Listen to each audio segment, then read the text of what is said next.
Welcome back to another episode of Rivals on the Pitch podcast. Your favorite rival is back on the show, so you can hold off on that skip button. We are ready to kick off. Yeah. We got some exciting things to talk about. Many games, late goals. One undefeated team, Crystal Palace. Liverpool take their first loss. Up and on still in first place. The check bounced. I guess VAR only worked once. Insufficient funds. Oh, we had talking about a VAR for Arsenal, huh? We'll talk about it, and we'll talk about Tottenham getting a late equalizer against the worst team in the league, and Paulinho does a tribute to Ekitike, taking his shirt off, scoring an equalizer on the bottom of the league team. Okay, celebration, police. There you go. There we go. He's in weighing. We'll talk about Arsenal's controversial win. I don't think it's controversial, but you know what? I know there'll be opinions. Everyone has them. No, there'll be and facts. yours stinks. And we'll talk about some of the other league movement, up and down, some movement. I'm excited. If we talk bad about Arsenal, is Gabriel going to punch us in the face too? Or? Yeah, exactly. Elbow. Maybe choke slam you, right? Elbow. But we got to make sure we drop on the floor. You so have to we drop, can sell otherwise, it. Yeah. Otherwise, you don't get the call. A lot of late goals, a lot of late equalizers, a lot of late red cards. I feel like this was a really exciting weekend for most of us. I don't know. I guess we'll see. We'll see how people react to these. Most of us, unless you're a Man United fan. I feel like that was the most expected result, and somehow it feels like Manchester United fans are the most hurt from that result. Because Liverpool did take a loss against a good team, but they're still top of the league. I feel like there's a ton of expectation for Tottenham coming from where they finished last season. It's just about righting the wrongs at this point. And they didn't lose, so not much there. But United, I feel like we all expected United to lose. Yet, oh, okay, yeah, we did expect them to lose. We didn't expect them to be top 6 like you two. But I feel like the Manchester United fans feel like they're like, how could this have happened? You know, like they're coming off a win that I think was more of a fluke, like a false positive. You know, it was a fluke. You know, or it was just a weird game. And then you come here like, okay, Brentford, we got this. You know, Brian Mbeumo, he's on our side now. So what's the score? It's like FIFA when the other team quits, so technically it's a win. So it's like, we got to win at least. I mean, you have to like put yourself in the shoes of Amorim just to feel like the disappointment. But it's at the same time, you don't need to like imagine it, because every time they pan to him, you can see the pain. You can see him like looking at the floor, just wondering how did I end up here? That penalty kick from Bruno, he didn't even look. He was just looking down. He was already defeated. He looked like he knew. Yeah, he didn't have faith in him, it seemed like. And then what happened? He messed up, and there was no contact on the ref or anything. But he already looks defeated. I don't know if I was a hater, but I remember watching it, and the hate watch was successful. Yeah, but I was like, he's gonna miss this. I was like, I could see it. I thought so too. He had it on his arm, and he was pacing back and forth. I was like, he's in his head. It. I was like, he's thinking about this right now. Too much pressure. I mean, Kelleher has been pretty good from saving penalties. So I mean, that's a little extra pressure. But it was a bad penalty. I mean, it was a bad penalty. Credit due to Kelleher. He's a great goalkeeper. But it was a bad penalty. Well, there are talks now as should Bruno be removed from taking penalty kicks. That's what I was going to ask you guys. Is it time? I think it is. You might make it worse. He's missed. No, you have better penalty kick. Cunha, Casemiro, Mbeumo, Yeah, why not? You got look at the Grimsley game. Let other people set up. Yeah, then you take it away from your captain. Who cares? But he's not even acting like a captain. So He it isn't. doesn't. True. So There was take it away and something. let someone else step up. One of the commentators pointed out that even during the game, he doesn't make the run at the wall. Like a wall pass. Mhm. He doesn't make the run, and then he starts complaining about like the pass that was made, and it was like, that's not the kind of leadership that you want. You Yeah. don't want someone blaming when something goes wrong, blaming everybody else. You want someone to say, like, put the team on their shoulders Yeah. and, push the team, encourage them, like, clap it up. Even if you didn't make the run, clap it up. But it's like almost like Yeah. at this point, he's trying to deflect the Yeah. failings of this team. And Pointing the he's fingers. It's everyone else. the only It's thing not that me. hasn't changed is him essentially being the leader on the field. I think So it's not like it's like they say like the coach has lost the locker room. I feel like it's Bruno who's lost the locker room. I think with his attitude, and I feel like that. Who wants to play But with then that someone kind of under that in a way? But yeah, he does. I mean, he is one of the better players of that squad. But does it matter if he's quality more like wise, a but cancer? Yeah, but yeah, I just don't do you think think people haven't might have had enough of him. do you think it's a sometimes. possibility that me too. What, I he breathe goes to too. Spurs?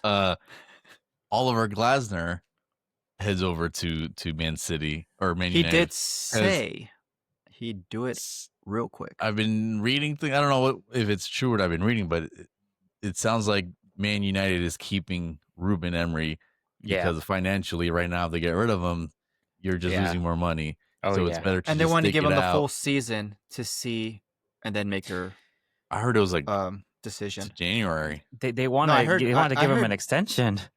That's what I heard too. So I don't know what's what. He's not leaving anytime soon. I feel like No. we can be sure of that. It seems like they don't want to shake the boat any more than it's, they're in shaky waters. They don't want to shake the boat intentionally. But it's sinking. The boat's sinking.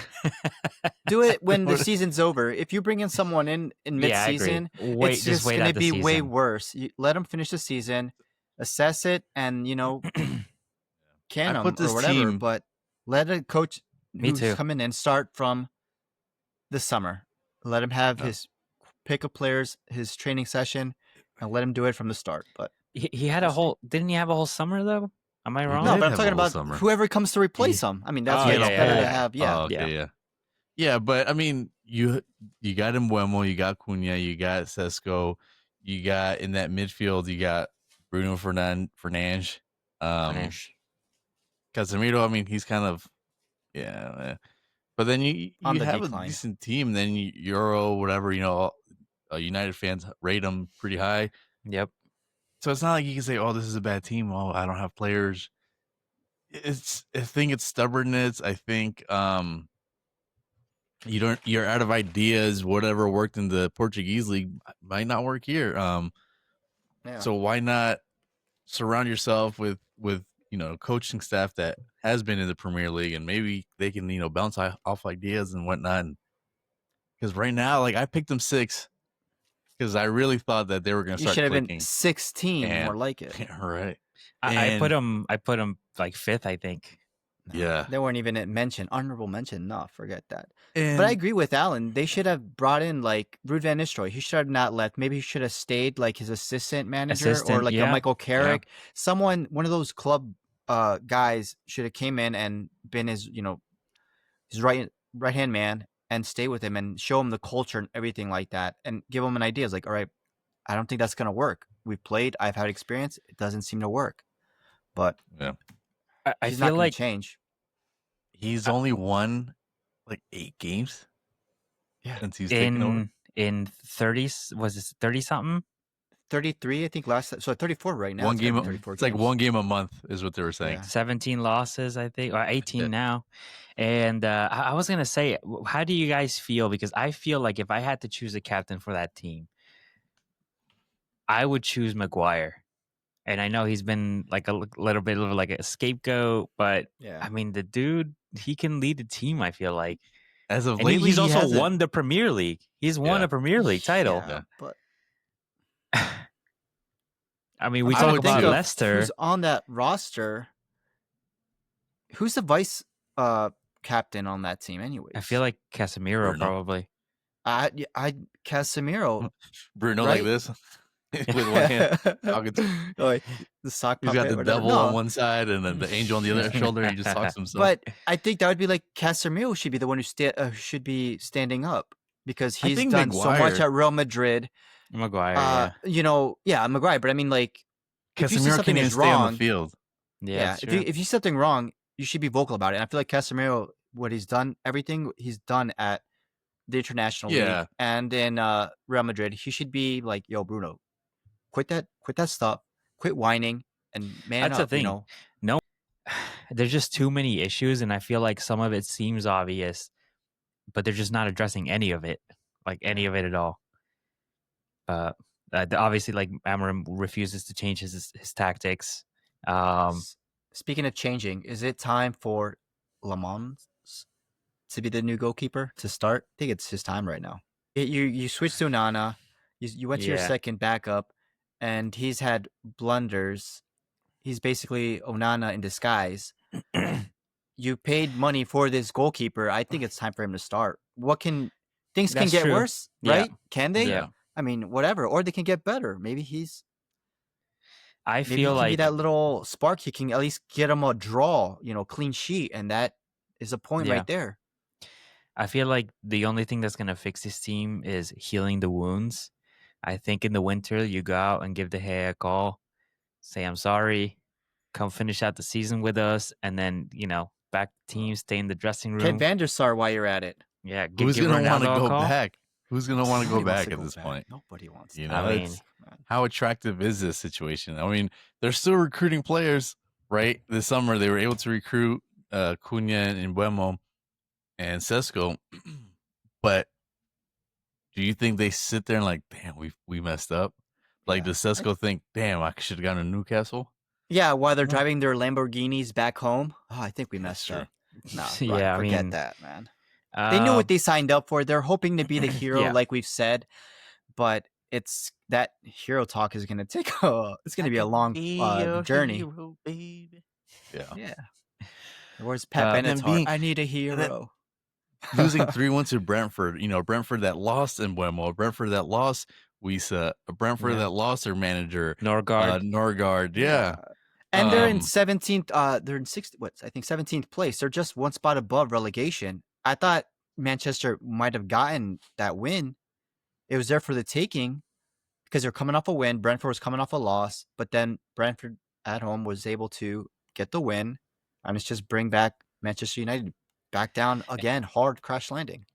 And that last goal that Brentford scored was a beauty. And this was when they thought they were going to get the comeback. They missed the penalty, and then the morale was gone. And then Brentford just twist the dagger, and the game over.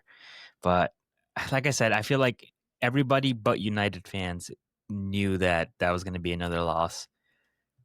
And that's that. Now my boy's got to wait another 5 games. He was just 4 games away from getting a haircut. Right. Reset 4 games. Now he has to start all over again. He probably set up an appointment. Man. He was like, okay. Yeah. Oh man, did you guys see the video? Like United fan at the stadium was like pulling his hair. Well, Alan, I don't think he watched our episode. He didn't watch our episode last week. Oh wait, you did mention. Yeah, okay. I did listen. Come on, like and subscribe. Wow, like and subscribe. I'll subscribe, I guess. But it was an old bald guy. Yeah, I know. Everyone's saying he's jealous. Yeah. But yeah, another team, Chelsea, also take a loss with a red card. With a red card to go. And it seems even after Nicholas Jackson has left, it seems like, again, it's another scapegoating situation where everyone thinks that he's the problem. And then you still have all these, what would you call it, like behavior issues, like players just can't behave themselves. They lose another player. Sounds perfect for that. And I still don't get how Garnacho is supposed to be an upgrade from Nani Madueke. And I know that we paid a lot of money for Madueke, but I feel like he's shown why that price tag was what it was. I think it also he shows surprised everyone. A lot about the team and the manager. Like, why couldn't you get these results, this output from a player? you let him go, and now you brought in Garnacho, who didn't even play that game. I don't think he. I'm looking right now, and he came didn't on, I come in. think. Oh no, he didn't. Okay, yeah, that's kind of crazy. Yeah. I don't know what's going on there. It goes to show that the Club World Cup maybe was more of a stage for the South American teams to show that they are somewhat on par with European football. But it definitely didn't show that Chelsea are the team that they really are. You know what I mean? Winners of Yeah. I mean, Chelsea, you can buy as much players as you want from Brighton. Might as well just buy the club next time because you can't beat them. Right. You know, can't beat them, buy them. They probably have a credit card. They probably have a credit card, and it's the Brighton Hove Albion design on it. Yeah, an American Express card. Yeah, yeah, exactly. When the players go back into the tunnel, they just go for Brighton. You go to the right. For Chelsea, you go to the left. Oh yeah. No, guys, you're not going to Chelsea just yet. Just wait. Yeah, but yeah. I mean, not really much to say there. I just feel like they seem to be. It seems like the last couple seasons they look like they're a team in a rebuilding state. But I'm like, how much money do you keep throwing at it? Like, at what point is it a finished product? And I know that you got young players, Caicedo, and like the rest, but still, like, they should be performing. Yeah, especially since he's already had his like basic starting 11, and they've been playing consistently together, except for the João Pedro who just came in and maybe that's another an upgrade. player or two. Yeah, but still, majority of them have been playing together, so you should have some cohesion, should have some chemistry already, and it's not showing. So you got 2 losses and a draw in the last 3 matches, and I don't know. Chelsea, they drew to Brentford, lost to United, and they just lost to Brighton. So and here's the fun thing is that if they lose the next game, that's 3 in a row. I feel like that's pretty big dent to your season. And the next game is against Liverpool. Yeah. Yep. They're beatable. So, it's like a must win for both. What? Yeah. I missed it. It really is. But it really is. So I guess while we're on the subject, Liverpool, should we talk about the highlight game of the week? Liverpool, no, it's Crystal Palace at home. Selhurst Park. Crystal Palace hosting Liverpool, and they get a taste of their own medicine. Ruined my mini league points. I got 0 points. No way. I'm the same. 0. I ruined my week, and then with today the Champions League, and forget about it. I'm going to tell you guys. No, go ahead. Sorry, go ahead. I was going to say. Yeah. Galatasaray, what were they playing last season? Europa League. Wow. Yeah, I don't want to hear this. It's an easier competition. Oh, and speaking of Europa League, Alan, what did Spurs play today, and what was the score? Yeah, and it was an own goal that tied it up. So you thank them. Yeah, it was an own goal. The last goal was an own goal that gave you the second to tie it up. So always on talking. But listen, I'm gonna say, Alan keeps saying like, "Oh, we're playing these teams that are in the champ. We played these teams in the Europa League, so they're clearly Champions League." Well, you couldn't beat a Champions League. We beat them last. In Europa. We beat them when you beat them when they were Europa qualified. Team League. No, we beat them when they qualified for Champions League, so they were even better back then. And your team isn't better, and your team isn't better. Team that qualified for the Champions League. Now we're on the same level. I can't hate on them. No, they're better because they scored 3 goals compared to your 1. No, we got we had a few goals that were taken away from us, so it's all right. Okay. I'm gonna say at the end of the episode, because I did listen. I did. Yeah, just fast forward to the end because we weren't talking about Arsenal. I did listen, and you guys said I was crazy for predicting a 2-1 win for Newcastle for Arsenal against Newcastle. And Randy said, "Pat, you gotta learn from history." And then you predicted that Liverpool would win, and they did not win. And Alan did warn you. He said, "Randy, you should take a piece of your own advice." Exactly, right? Don't worry about it. My advice is still good. Don't worry about it. So let's get into it. Eddie Nketiah wearing the Arsenal jersey underneath the Crystal Palace. Alan hated it too. Yeah. He I was turned off his already. I phone. was like, I all hated right, it, man. Draw mini league points. The Arsenal reject scores the game winner, but I don't even know. I don't even know what to say. I mean, Crystal Palace is basically a repeat of what happened. They are a good team. They're defensively sound. I think. Why? Who do they have in defense? I'm talking about the goalkeeper. Okay. The goalkeeper is an ex-Man United goalkeeper, which they sold the wrong goalkeeper. Isn't their defender an ex? He was a Liverpool player for like 30 seconds. 31. Margay, Chris Richards, a U.S. national player. True. They have great game. Lacroix, the French defender as well. Lacroix. Yeah. How come I always get the ones with the weird names, man? That's why I butcher them all. But yeah, they have a good defender and a good goalkeeper in Anderson.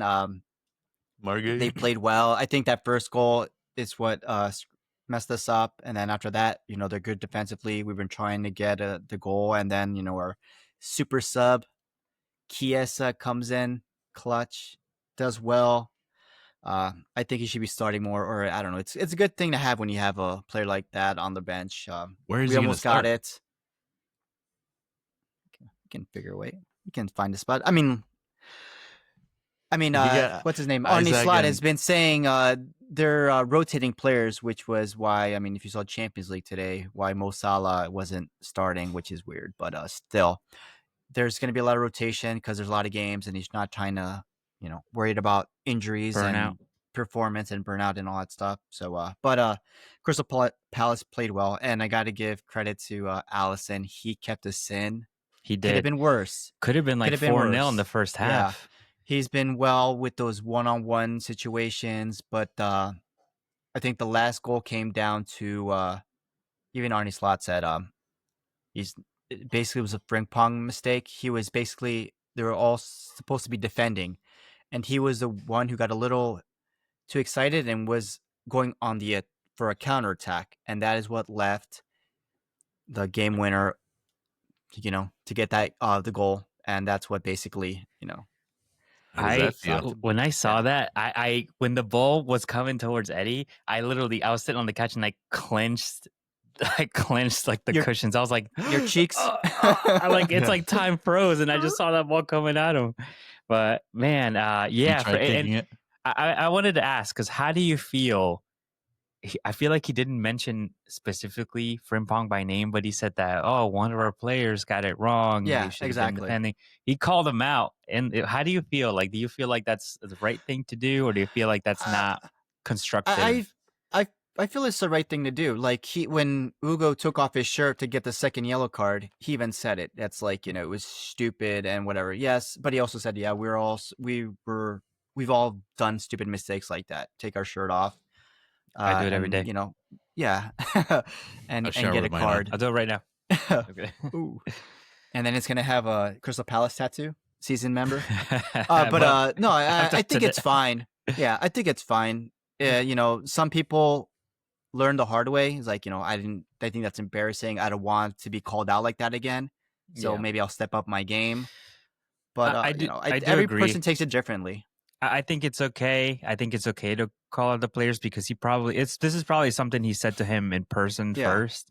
Exactly. So it's probably just a little bit of transparency. I think it's important to essentially not kick players while they're down. And I don't think, obviously, Frimpong. I don't want to say that he's had a great season so far. I don't think he's done great yet, but he is getting adjusted to the system. So yeah, exactly.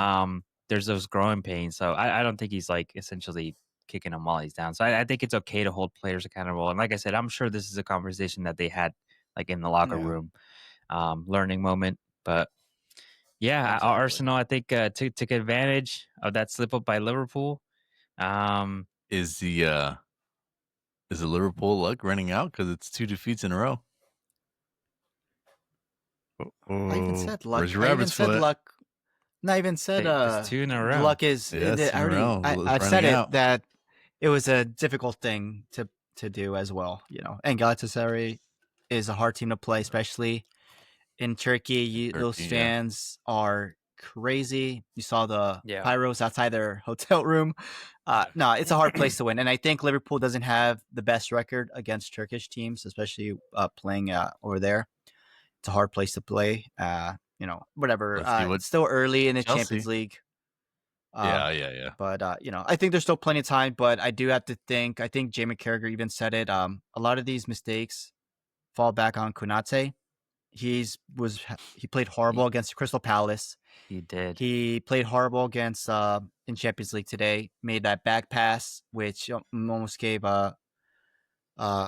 which almost made it what I think 3-1. No, sorry, 2-1, 2-0. But Alisson was able to stop it, 1-on-1. But then he got injured. I just think we have to go back to what got us here in the first place. I think it might be time to drop Wirtz, go back to like a 4-3-3. Put Dominic Szoboszlai in, McAllister, and Gravenberch. Go back to what got us there. Cody Gakpo on the left, Salah on the right. And I'd probably go with Ugo up front because he's the one who's in form. But you have options. But I just think it's time to drop Wirtz. Maybe come in on the bench or in the cup to get his confidence up a bit. But whatever. I'm just going to say, after listening to the last episode, because I am a fan of this podcast, you guys that's why you didn't listen to last episode. You guys gave a lot of stick for Eze not starting every single game, every single day, and playing every single minute. Listen, players have to get adjusted. And exactly. Your guys adjusted to the Premier League. Your guys adjusted to the Premier League. And that's listen, has to get adjusted to the league. Snakes don't warm up that easily. But it's about the Arsenal playing style and what happens when you spend, and we've spent half the money that on Eze that Liverpool spent on Wirtz. And but in total you spent more. That comes with the pressure. I think Slot has pressure to play him because of the price tag. You don't give him time to adjust. You don't bring him in as a sub instead, and then let him build up. By and playing, look what happens. Or but you by playing, or James Bond, or by giving them time. I know when what happens when you start playing with that. You gotta get used to the system and it takes time. And I feel like we're managing Eze just fine. And he did start in the Champions League. He didn't start in the Carabao Cup. He's gotten minutes. He's gotten playing. And the only game that fell in between that was the City game, which he didn't start. I know you guys criticized it, but I still think it's okay. We're managing it fine. So don't ever criticize my manager again when you can't even buy a win. You can't even buy a win. What are you talking about? You can buy a win. You can get away with the nice right cross with your hand up. Yeah. Oh, who thinks that was a handball? Yeah, right. Gabriel did. When he hit it. Listen, all right. If we're gonna get into it, let's get into it. No, Do I think it was a handball? Of course not. I thought that they were gonna give it, but by the letter of the law, it says that if the defender gets to the ball first with a legal touch, which was his foot, and then touches the ball, it doesn't count as a handball. Did it touch his foot? It did touch his foot. They showed it, and that's what they said. And I'll say this because I didn't see the trajectory change whatsoever. It stayed right. He dove in with his foot and he got to the ball, and it deflected onto his hand. If he didn't touch the foot, would it have touched the hand anyway? Yeah, probably. But the same logic was used on Gyökeres' penalty. The ball didn't change trajectory because they said Gyökeres is the one who made the pass onto the goalkeeper's foot. It didn't change the trajectory. If the goalkeeper didn't challenge Gyökeres, he would have been on goal. And it doesn't matter if he got a touch on it. But they used the same logic. The keeper got to the ball. There was a touch there, so it's not a penalty. And I think the same logic was applied to both situations. One benefited Newcastle, the other one benefited Arsenal, and that's probably the most consistency you're going to get in this. What about the touch fist to face? Listen, I showed you guys. Bruno did the same thing when we were there 2 seasons ago, and he did two double foot slide tackle. He didn't get to Jorginho, and then he went in. And you know what? I even saw referees coming on show and they say, "Oh, the reason why they didn't play back is because he didn't hit him with his elbow exactly. He did hit it with like his arm, so it could be a contact." I was like, "That's so bogus." And now the same thing happens, and I hope that everyone keeps the same energy. And I'm glad they did it. Really, Gabriel went with the throw. He threw it. So did Guimaraes. He did the same exact thing, and nothing happened. And that's after a the thing tackle is, the that guy was didn't 2-footer. fall. Starts up. He didn't go down. Like that, I respect that they didn't go down. I like that. I agree. Funny how but Pat I mean, if you did, then you probably would have gotten a foul. But no, but it's the funny thing how is Pat that stores these moments from 3 seasons ago. He's like, I'm gonna use because this. I was like, because that's all he's we got. lost that game. We lost that game, and I was fuming that the referee was not calling these fouls. I was fuming. So now the fact that they didn't call it this time, I'm like, you know what? Like I said, like you get a taste of your own medicine. Like we said, you get some days you get the calls, and some days you don't. That's what we always say. There's always a balance. It's and eventually you get your calls. I'll be honest. I feel like the Arsenal players, especially in the first half, were like falling down at every foul, and I was getting upset because I'm like, this is how Newcastle plays. You're not going to get these fouls. Like, stop crying about it and keep playing. Get up. You're not going to get the fouls. I showed you guys, like, they literally Gyökeres gets pulled down. They grabbed his face and pulled him down. He didn't get the foul. You're not going to get these fouls. Stop crying about it and play the game. Every time we go away to St. James Park, it's going to be the same thing. Get used to physical, it and play around it. And I feel like in the second half, we kind of started dishing it out too. And I feel like we ended up getting the win in the end. And as they did start that game, and guess who ends up getting the winner? The team, the player that started the City game, Mikel Merino. He's our top scorer in this calendar year. Oh, top scorer this calendar year. So why'd you get your expensive striker? Yeah, is what? No, he had a good game, man. He's actually created a lot. Really, of how many hair flips did he do? How many? More than Arne Slot has. So, obviously, take your hat off.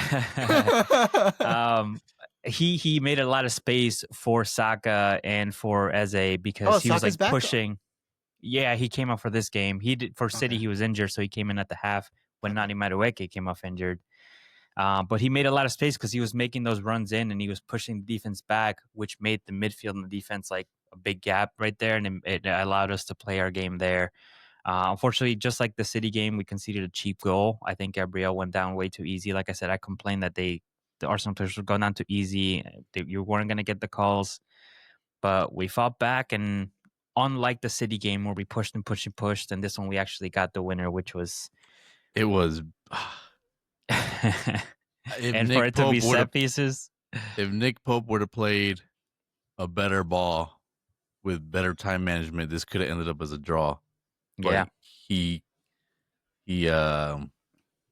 launched it down the field and straight to an Arsenal player. Came back, they get the corner, and then they score off the corner. If he would have just played it to out the back or something, where waste there could have been time, more time management. But now you get those 8 seconds too, so you have to be careful. Sometimes now goalkeepers aren't even thinking about wasting the time anymore. Yeah, but it was just because then you get a corner. Yeah, but it's only going to benefit Arsenal. But he could have kicked it somewhere else. He could have, could have kicked it out of bounds, right? Anything, anything. But anyway, enough of that game. Like I said, sorry, go ahead. I do want to say because I did talk about Arsenal last weekend or last episode. The lineup. What's your take on the City lineup? I know it's history now, but I'm curious because there was a lot of attacking signings this season for Arsenal, right? You get Eze, Madueke,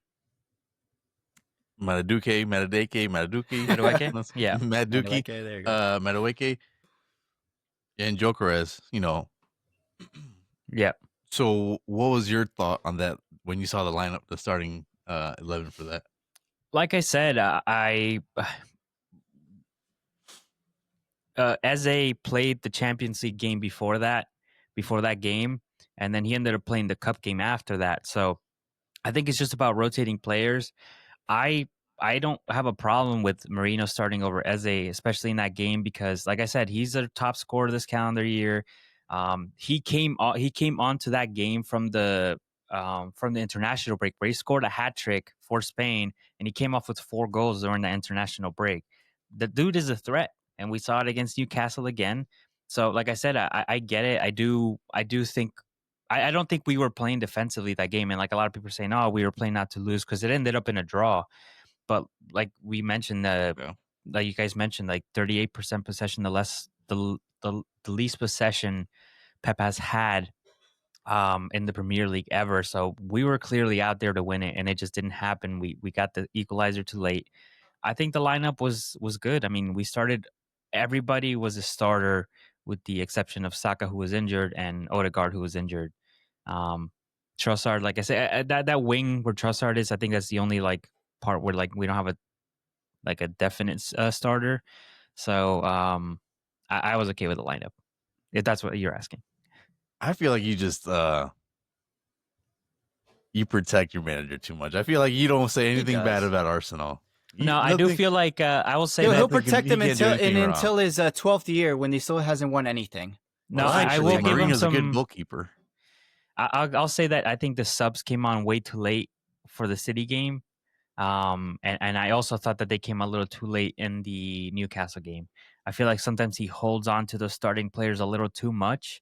Like I said, I'm okay with rotating as they start in some games. Merino starting another. Odegaard is back, so now there'll be even more rotation. But I think he holds on to his subs a little too long. That's why we're talking about like risk, like he doesn't seem to risk it, but that's why, you know, like you said, he's holding off those subs a little longer. Just put him in a little earlier, especially when Eze comes in. When Eze comes in off the bench, he has been superb. He has, I mean, I hate saying it, but he's been the difference maker every time he's come off the bench. So it's like you've seen what he's done off the bench. Yeah, real. You've seen what he's done when he's at Crystal Palace. Why don't you just? I mean, he had a great game against Newcastle. He had 2 shots on target in the first half. Yeah, I do agree. I just think we are managing minutes, like I said, like in comparison to like Verts and stuff like that. Why managing minutes? You got like 15 defenders.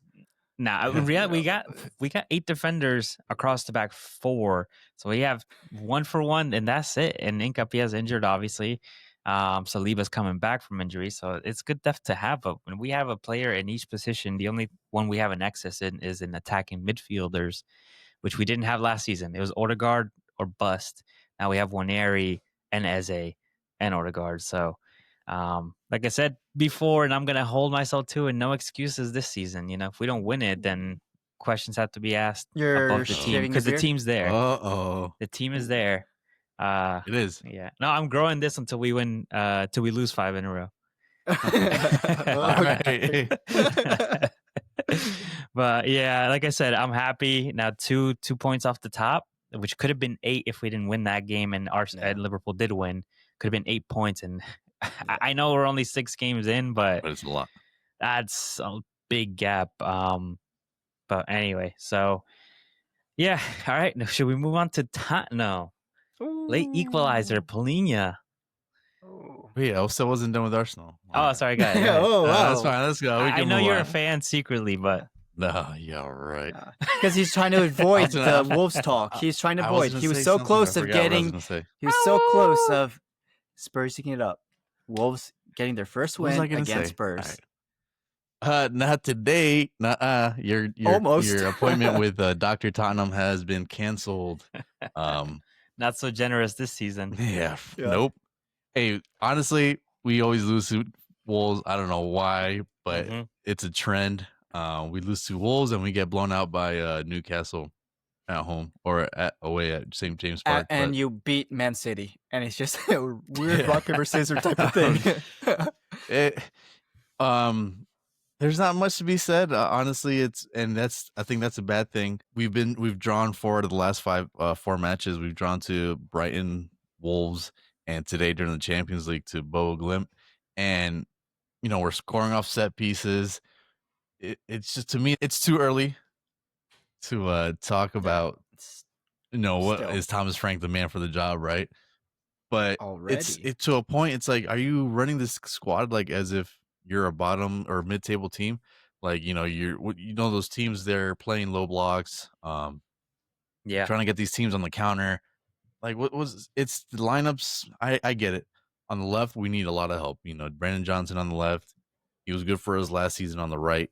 Kind of with that back post merchant, whatever, you know, tap in merchant. So what he has to offer on the left isn't much, and you know, he's trying to play Javi Simmons on the left, and it's not working. We need him in that midfield because he's better in the midfield. Yeah, because if not, then we have nothing produced. There's no progressive playmaking in the middle. when he's not there because you got Sarr, Bergvall, and Paulinho or Bentancur. I think against Liverpool or Wolves, you had Paulinho and Bentancur. You had two defensive midfielders in there. Um, Bentancur can kind of play the 8, but there's just nothing there until Simmons comes in, Javi Simmons comes in, and then there's some playmaking. Other than that, it's very stale attacking, and it raises some questions. It raises some, eyebrows like, okay, like what's going on here? You're supposed to be this very good tactician, and you go and study these teams, and you create a game plan for them, and blah blah blah. Like Oh. it's it's not looking like that lately. It's very stale. You know, I like scoring out of off open play. I don't want to rely on a corner or a free kick to score. Sure, Set when if we're pieces. leading, I'm offended. I'm I offended. know. No. But I mean, it's good to have, right? It's good to have in your pocket, but don't rely on it. Like it's good to say, hey, if you have a corner, cool. That was Brentford's thing. That they were like set piece tacticians. Even the throw-ins, they would try to capitalize on throw-ins. Yeah, exactly. And it's like you're capitalizing off these moments. If they're there, cool, use them, but don't try to game plan around creating these set pieces so that you can score. That I don't like. It's should be more progressive. Savinho, maybe he would have helped on that left wing because right now Orberg doesn't look like the man for the job. Brandon Johnson, unfortunately, he had a great season last season, but I don't think he's on the left or on the right this What's season. the blonde kid's name? Bergvall, Yeah, he's good. he's good, but he's also not Young. yet. Yeah, he needs more experience. So I'm like in this dilemma where it's like, okay, the January transfer window comes. Um, do you sign players, veterans, and then you kind of block this pathway for these younger players, or do you Yeah. just the younger players to develop? You're in it's a tough place to be in because you don't know which one you should be because Bergvall could be a great player, right? If he Yeah. gets time and the time and the growth, the professional growth, or do you stick in like I say, let's say we get Raheem Sterling. He's um available. Left winger. Well, I was gonna say, yeah. in the winter, because it looks like it's not working out for him. Would you take Rashford for the remainder of the season? He's in Barca. Maybe. I would Might be a good. it would be if it's a loan and we were up for it, sure, if there's nothing else then. Because honestly, that's how bad our left is right now. Our left Yeah. is like Orderbear, Wilson Orderbear, like he's someone that I wouldn't mind, hey, go on a loan, go somewhere, play somewhere, develop a little bit more, and come back when you're ready. Bergvall, I think you kind of want to leave his path a little bit more open. I think he's more league ready than some other players. But if Morgan Gibb White, if we have a chance to sign him, or Morgan Rogers, Yeah. now you're blocking that pathway for Bergvall. So like, what do we do? But at the same time, you're lacking some stuff in the midfield. I think that's what's killing us right now. And well, that's why there's not much to be said, and it's really disappointing because there were some high hopes coming in. I had the way we played against PSG. We opened up the season with Burnley Yeah. scoring, and now it's like it's kind of going stale, and it's really like It's too infuriating early for because that. yeah, exactly, Yeah. and I know I joke around like, oh, the Champions League, hey, Bodo Glimp is now Champions League level, but at the same time, we beat them already. We should be going out there. You can blame the field, you can blame the time of season or whatever. We should still be going out there and getting results. We should still be going out there and getting 3 points. We're Yeah. lucky that we've come out Wolves and Brighton, with at least a point. And it was like, oh well, it's a good showing because we have spirit, we can fight back. But it's at the end of the day, it's not good enough for where we want to be as a team. We Yeah. sit You don't want to fourth keep right now. fighting back. Exactly. Like we want to be like, yeah, we blew you out the water. Like that's the team. I don't want to be like, oh, well, at least you have spirit. Like I don't want that. Yeah, Come on, like feels we're like you're climbing uphill every game.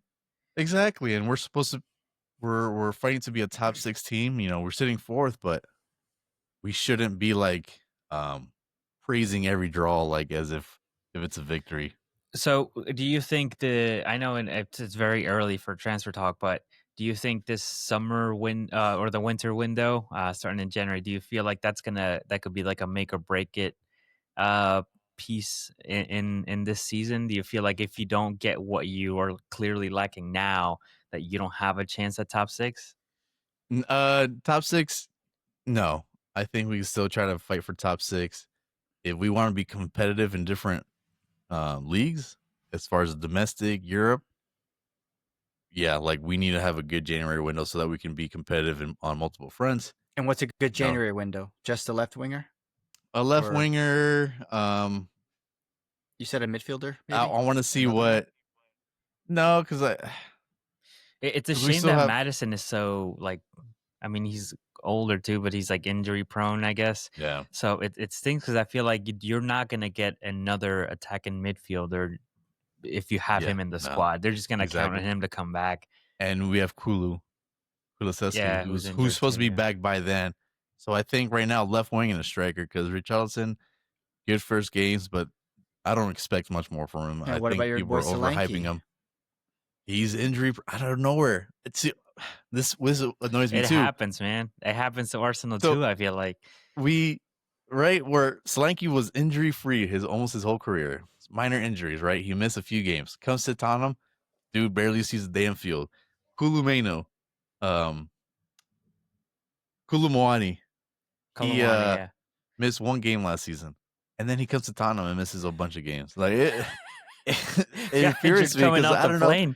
It's like Ange's curse is still here. You know, a lot of injuries were due to his style of play, but at the medical department, like, what are you guys doing? Are you guys tearing these players apart or not? They're giving them Tylenol. Properly? Don't you know what Tylenol is bad now? Yeah, because they're pregnant and they got Tylenol now. They need some milk. It's not good and it's not bad. What did he say? Yeah. It's not good. Only good. I can't even talk that. I can't even make it up. I can't even make it up. But it frustrates me because right, because you're like, okay, this is a healthy guy coming. Nope. But then again, that's what everyone says. Like, this league is one of it's a tough league. Tough. It's very physical. It's very physical on the body. Yeah. So that's what. Koulibaly hasn't even played a game. Training, bro. The grass is different. I don't know. That's true. But I think strikers a need if Solanke can't get healthy. I think Solanke, it's kind of like what you were mentioning about Gyökeres. What he does off the ball is very important to how you guys play. Yeah. Last season, Solanke was that. People were like, oh, well, he's not scoring as much. He's not this. It's like, it's true. A different style of play, though. Yeah, but he was doing stuff off the ball that you can't see the stats for. You can't look at the stats and be like, oh, you did all this. You drew all these defenders. You know, so I do understand that when you bring that up with Gyökeres, but I think Richarlison, people kind of made him seem very like he turned his career around, and he just has these random games where he has moments, his moments throughout the season. But I don't rely on that. I think striker wise, if I want to see what Kolo Muani does, I think he could be a good player. But you have to see it. I've yet to see him play. So who does Tottenham play next, and what are we expecting from that game? Ooh. We play Leeds. Tough game. They're playing at away Leeds, away to Leeds. Yeah, away to Leeds. Is it? I don't know. I'm asking. No, it away is. To Leeds. The Leeds is hosting Spurs. Oh yeah, Leeds. That's a tough one too. I feel like would you take a draw right now? No, I think that's no. Why? You got spirit in that draw. Spirit. Exactly. I'm tired of having spirit. I got character last season. Now I'm trying to get spirit. No, I'm trying to get wins. No, you got thick skin because of last season. Jeez. That's true. But I don't know. It's. I wish I could be here and talk about how great it's been. You know, because we're sitting in fourth, but it's hard to say that. You know, it's very like bland. you said, it's still early. So it is. But is our luck running out? You know, what's going on? You know, like it's.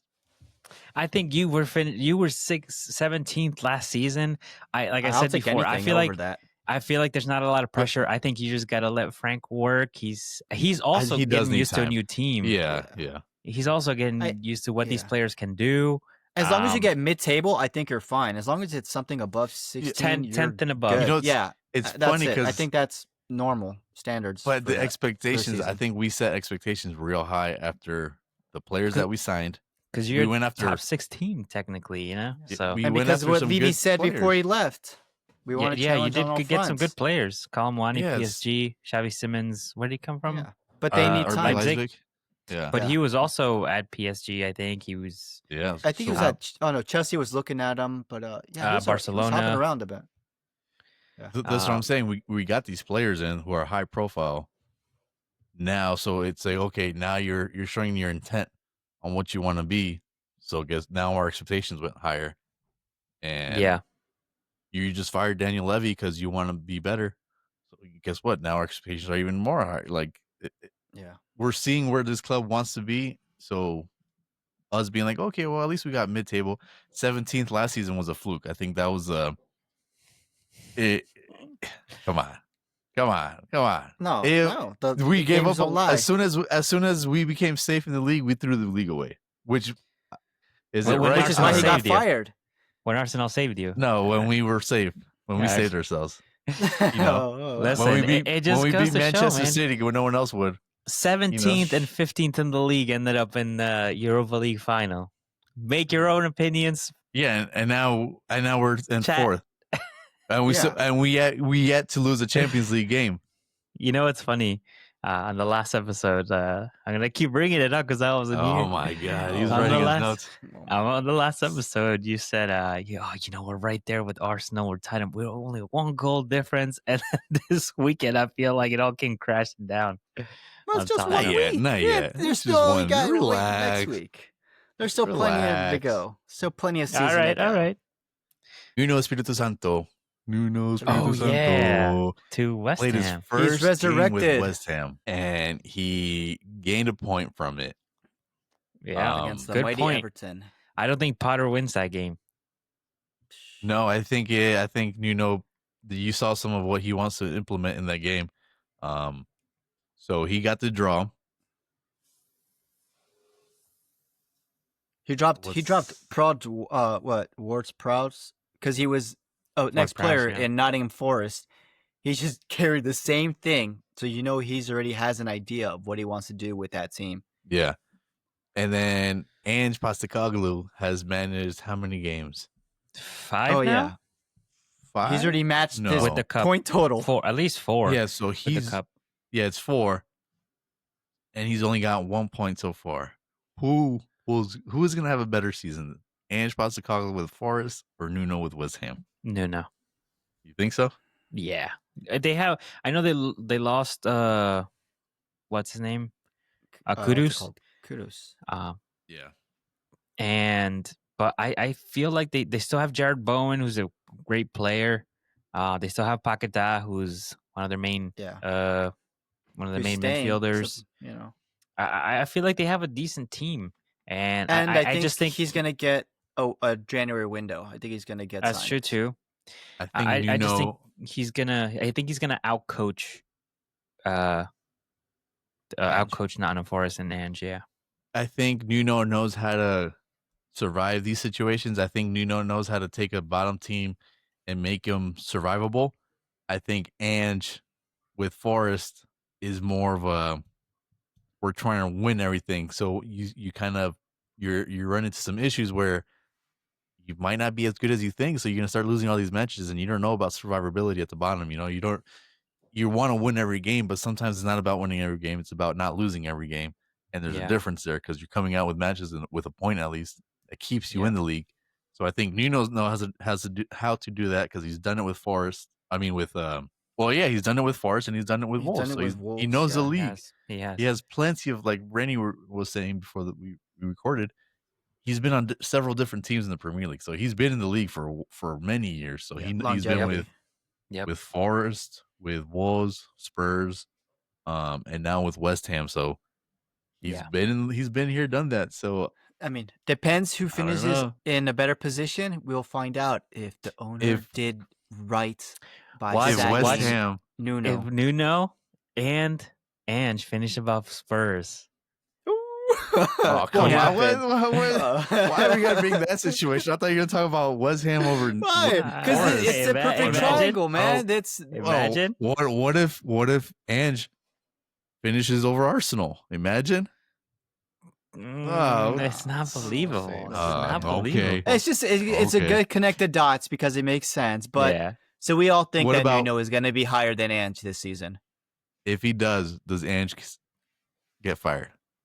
No, he doesn't get fired. sacked. Nah, I think they'll keep him. They wanted him there. They'll give him time.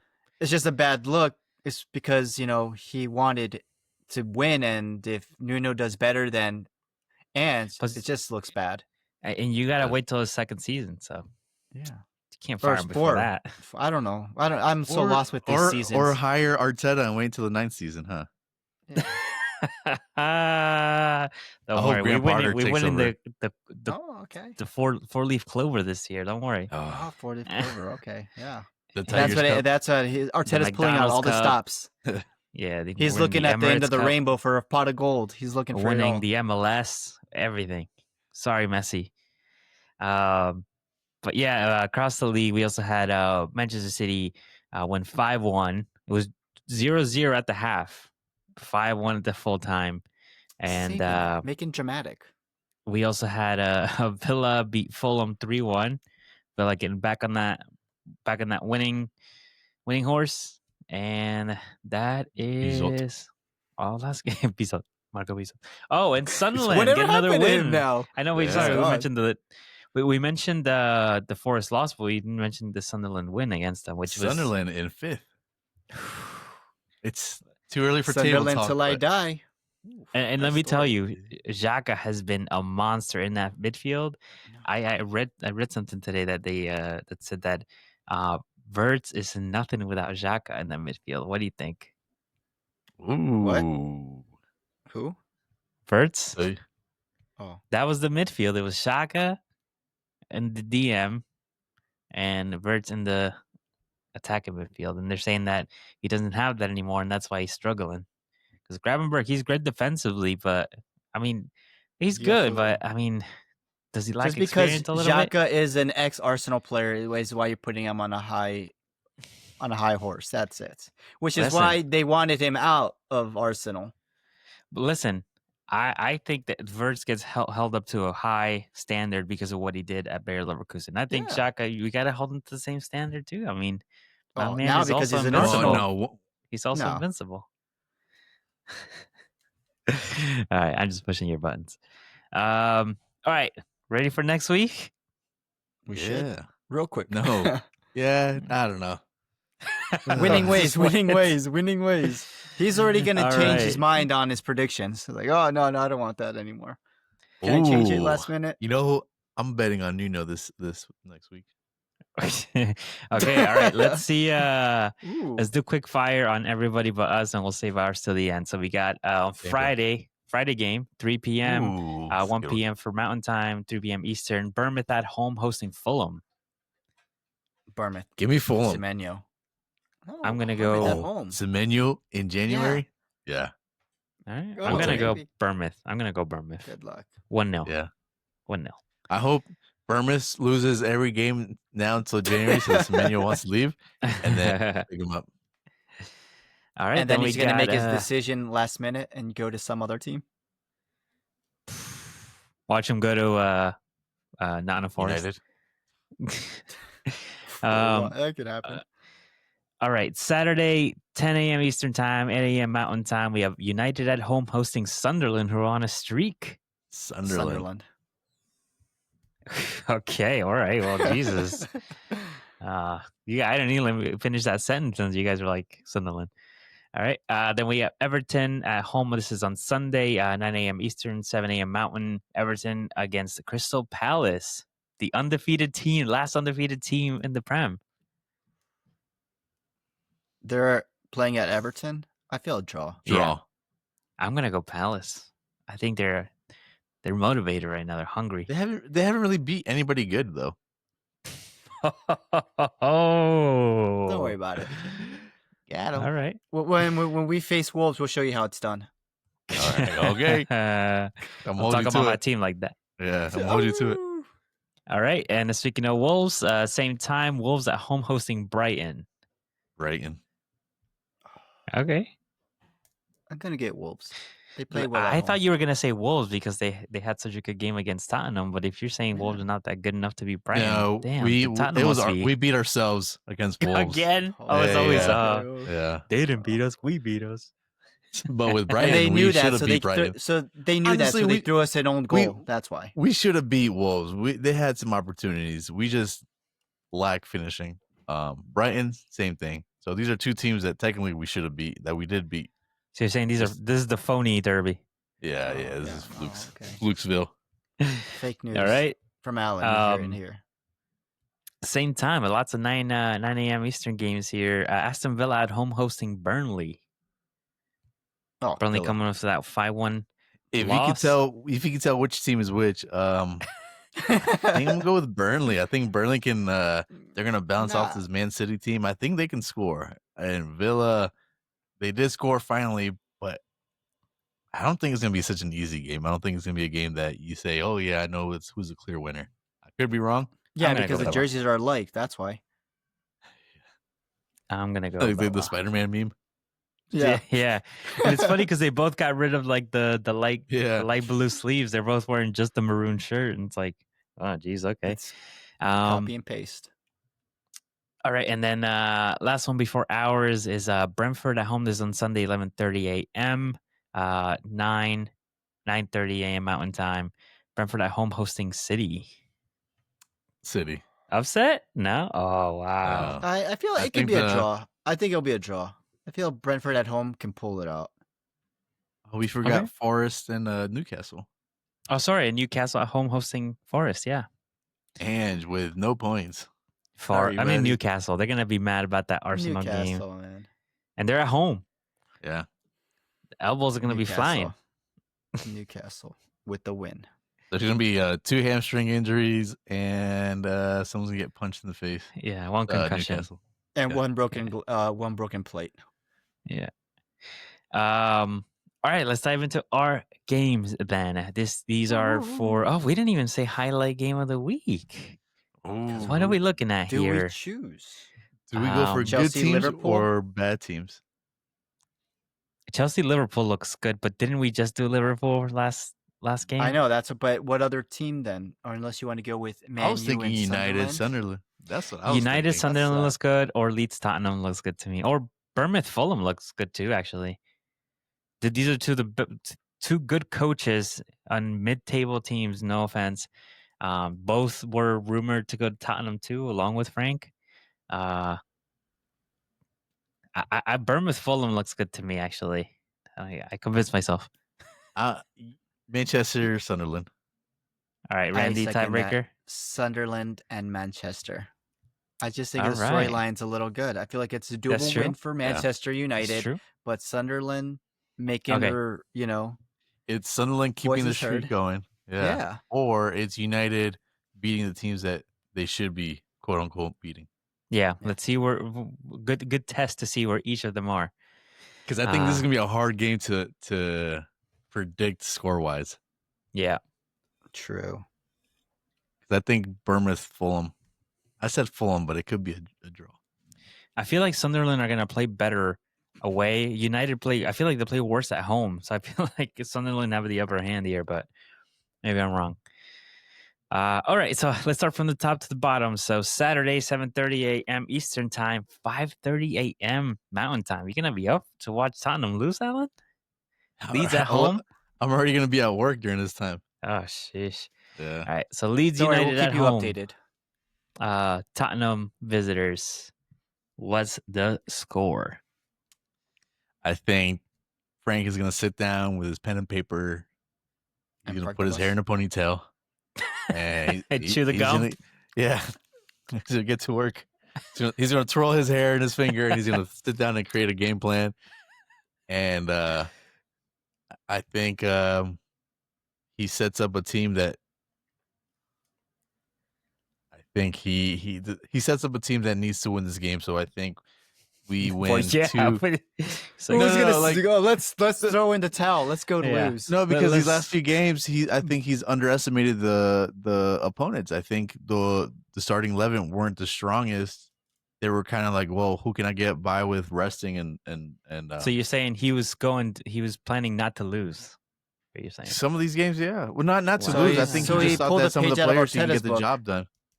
No, I think he thought he could get the job done with certain players, but like with the Bodo Glimt you put two wingers that can't create, and I think he probably thought, oh well, they can handle it, and he underestimated that. So I think he comes out here with a better game plan. So I think Tottenham take it 2-0. Okay, and what are you gonna change your mind to after this? After the 2-1. All right, Tottenham 2-1. But all right, so 2-0 for sure. In reality, it could happen. And then in the fantasy world, what? I'm gonna keep saying it so nobody knows exactly what I said. That way, you're gonna end up losing 2-1. Right?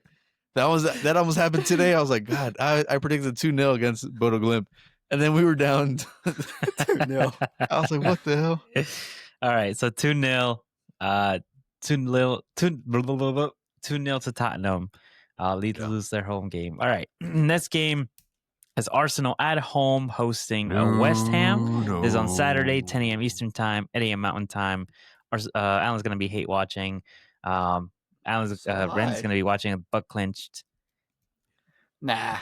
I am going to say 3-0. You will be butt clinched.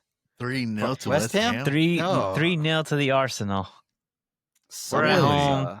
Wow. Yeah, exactly. Really. Don't underestimate them. When they blow the bubbles, Gabriel's going to fall down. Oh, no, there's that home. Foul.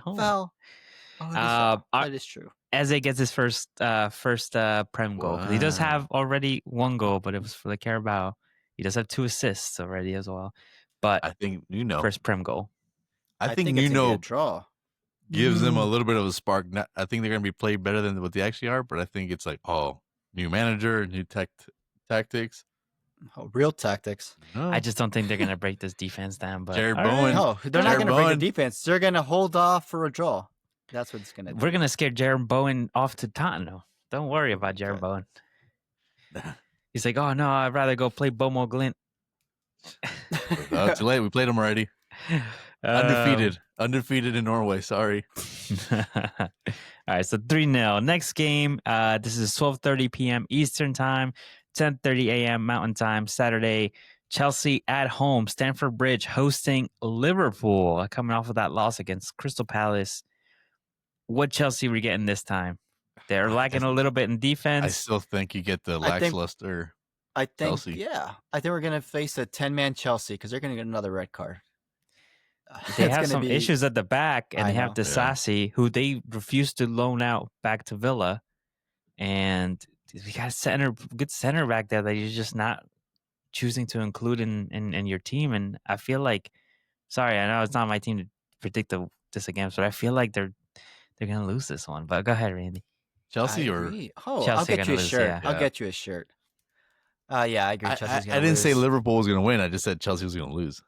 Yeah. You were just saying. Liverpool isn't going to beat them. Chelsea's going to beat themselves. Yeah, exactly. Pull it out Tottenham playbook.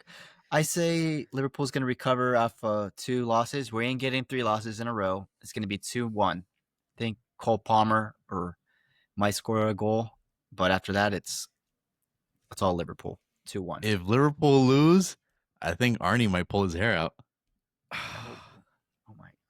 His hair? You know where else he has hair? A couple. All right. We'll see who he'll blame then. But yeah, I think Chelsea's. I don't know. Chelsea's not playing that well at the moment. Did they play Champions League? They did today. No, they played Europa. Don't they? They played. No, they played Champions League. They played Champions, but I don't. Maybe tomorrow. Yeah, they played today 1-0. I think it was. Oh yeah, Benfica. The nice return of Jose Mourinho. Ah, the special one. Took too much Tylenol. All right, so let's move on to the highlight game of the week. Manchester United at home. That's what she said. At home, Manchester United hosting Sunderland. Sunderland. Till I die. Xhaka hat trick, all outside of the box. No, just kidding. Right, yeah. I'm gonna go 2-1 to Sunderland. Oh, so you're thinking they're gonna score, Man U? They'll get one. The penalty, like you. I mean, Brentford got 3, so. Yeah, but Manchester are at home. I don't want to agree with you, but I kind of think that's going to be the 2-1. Yeah, because I don't. You know what? I'm gonna go I need some points. I gotta think about this. So pick Manchester United to win. Then you'll get points. No, because I don't think they're gonna win. I honestly don't see them in the world that they win. I want to say a draw. I don't even think they're good enough to draw. What's going? Let's see. It's gonna be being calculated. You're gonna drop points anyway. Hey, I got 0 points this week. Yeah. Well, I'll go with my prediction. Give Adam a little more time to think. Arsenal. Yeah, go ahead. Go ahead. I think it's gonna be a draw as well. I'm going with the 1-1. Okay. Yeah. Does that help you, Alan? Now you can piggy it back off of me or Pat. Would you say it was a draw? What's the score line for the draw? Yeah. I want to say 2-2. I think Man is going to score 1. 2-2. Oh, shit. All right. 2-2. All right. So there we have it. That's our highlight game of the week. And if no, I mean, no, again. Keep going. But if I really wanted to like actually think about it, it's probably going to be more of a 2-1 to Sunderland. But I don't want to have the same prediction, so I'm just going to go with 2-2. All right, no take backs. Well, no, in realities, it's going to be reality. No take backs. No take backs. All right, so if we look at some of the predictions from our last game, Alan predicted a 3-0 win over Wolves, so 0 points there. Was a draw. I predicted a 2-1 win for Arsenal over Newcastle, so I get 3 points there. And Randy predicted a 2-0 win over Palace by Liverpool, so 0 points there. And if we look at the highlight game, obviously Randy, same thing, 2-0 for Liverpool. That didn't happen, unfortunately. 0 points. I predicted a draw, so I get 0 points for the highlight game. And Alan predicted also a draw, so 0 points for the highlight game. Now, if we go into the Champions League, Alan predicted a 2-0 win for Tottenham over Bomo-Glint, 0 points. Randy predicted a 3-1 win by Liverpool over Galatasaray. Galatasaray win it 1-0 on a pen, so 0 points. And then Arsenal play tomorrow against Olympiacos. I said 3-0, and I feel like I'm not going to change my mind, but I'm like, damn, I must have been in a different mindset, but I'll stick to my predictions. So, this episode might be out after that game's over. So if you're listening, that's the timeline. A little bit more to go. And that is the the mini league. I just had champions on my mind because I've won it before already. And that's the only trophy Arsenal gets. Right. Yeah. Send it to the trophy room. Current score is I have 13 points if you count this without counting the pending game, 13 points. Randy has 8 and Alan has 6 since you guys got 0 for this one. Sorry. Running with it. You'll still come out second like Arsenal. We'll see. What do you guys think? Yeah. You know what I think? Nothing bad can happen. It can only good happen. Oh, that's what it is? There we go. Oh, there you go. I've been looking for it. You've been taking time, man. You're right. All right, and that is an episode. Thank you guys so much for joining us on Rivals on the Pitch podcast. Don't forget to hit that like button wherever you listen to this podcast. You can follow us on Spotify, hit the little bell, auto downloads. You can listen to this on Apple Podcast, and we are also now on YouTube. So leave us a comment. We're always looking for those that feedback. Let us know what you want to hear about. If we don't talk about your team enough, let us know who you support, and so we can talk about your team. Trash. We can talk. And of course, follow us on social media. We have TikTok and Instagram. So you can watch some reels. If you don't have time to listen to the episode, you can at least catch some of the highlights from this and see our predictions. If you agree, disagree, leave a comment, but always give us those likes. Definitely helps us reach more followers, and we can give you more beautiful content. So thanks again. I'm Pat. I'm Randy. And I'm Alan. Peace. Wait. Good luck.